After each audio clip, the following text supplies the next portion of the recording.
बड़े मन से हमारी टीम को मुझे जो समर्थन देकर के जिस तरह से कार्य सौंपा है, तो हमारे ऊपर इसका बहुत बड़ा कर्ज है। समाज के ऋणी है कि सारे समाज में एक रूप में हमें अवसर दिया है काम करने का। जब अवसर दिया है तो काम करके दिखाना पड़ेगा।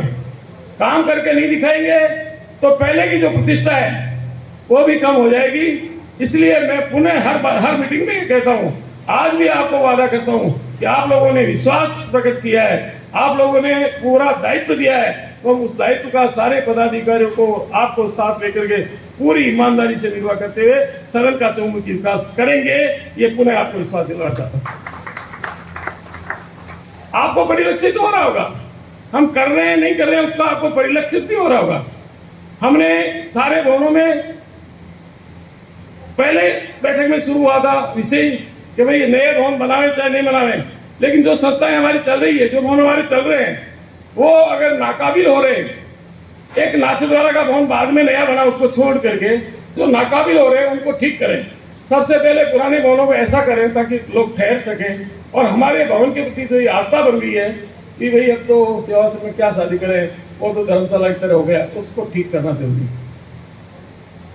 और वो प्रयास हमने किए। अब सारी रिपोर्ट सारे बताएंगे। उस घर में 90 कमरे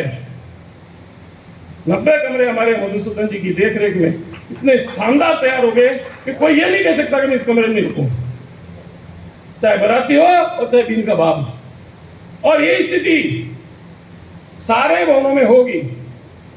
नाथद्वारा में भी 11 कमरे तैयार हुए हैं, वृंदावन में खूब अच्छा पोर्शन तैयार हो गया है, बाकी के भवन भी कमरे भी तैयार हो रहे हैं।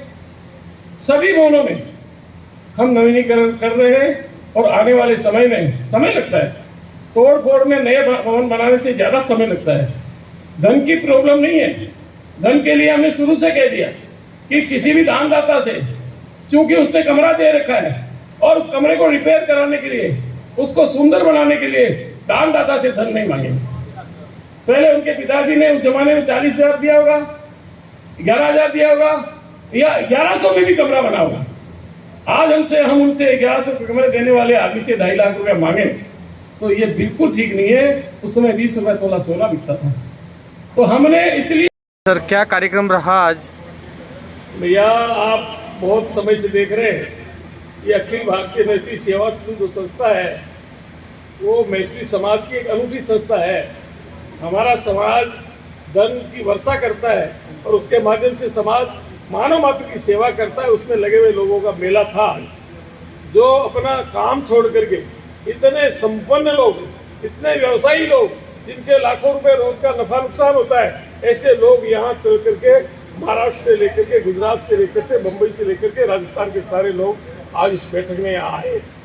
ये हमारे सेवा सदन की साख है, हमारे मैत्री समाज की साख है, जहाँ पर केवल लोग पैसा देना जानते और दे करके भूल जाते हैं, कभी ये भी अहंकार नहीं करते कि हमने दिया है।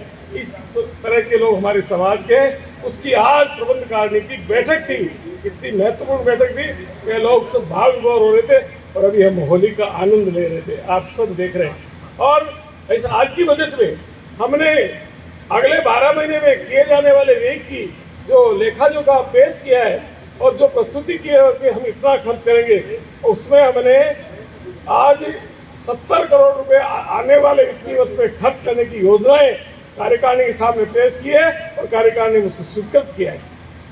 ये संस्था करोड़ों रुपए हर साल के खर्च करती है, अनेक योजनाएं चलाती है, वृद्धाश्रम चलाती है, विधवाओं को सहायता देती है, छात्रवृत्ति देती है। कोई ऐसा धर्म कर्म का काम नहीं जिसमें हमारी संस्था लगी नहीं है। और हजारों लोग, 2000 लोग एवरेज हमारे सदनों में ठहरते, भोजन और आवास की शानदार व्यवस्था प्राप्त करते कम पैसे पर।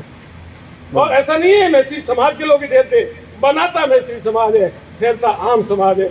ऐसे हमारे भवन है।